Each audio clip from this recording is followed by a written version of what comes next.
Precipitada e errada. Así cualifica o Partido Popular de Ribeira a decisión do equipo de goberno de sacar a licitación o prego de condicións para a contratación do persoal do parking do Centenario por un importe duns 700.000 euros por un período de 2 anos. Decisións que nos consideramos que son totalmente erróneas e que volven a poñer de manifesto pois esa falta de xestión, esa xestión, dende logo, que dista moito do que é unha xestión de rigor e de seriedade, e que vemos como neste caso pois se saca a licitación un prego para contratar o que é un personal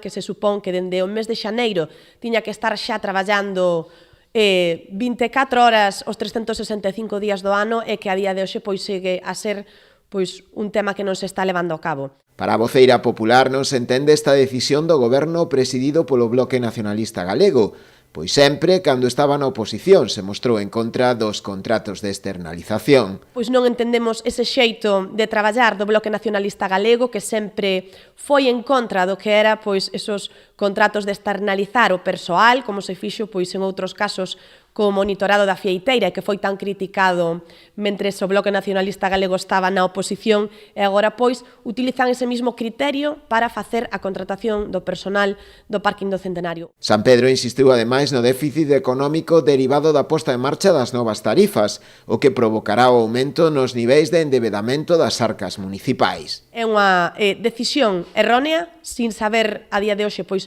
o que vai a supoñer o rescate do aparcamento en sí, un rescate que seguramente pois vai a facer que o Concello se teña que endeudar e polo que este goberno municipal pois está incrementando ese gasto corrente pois sin moito xeito e gastando pois o que son os cartos do aforro neto que tiña o anterior goberno. Dende que están en funcionamento esas novas tarifas, pois se está estimando que ten un déficit de uns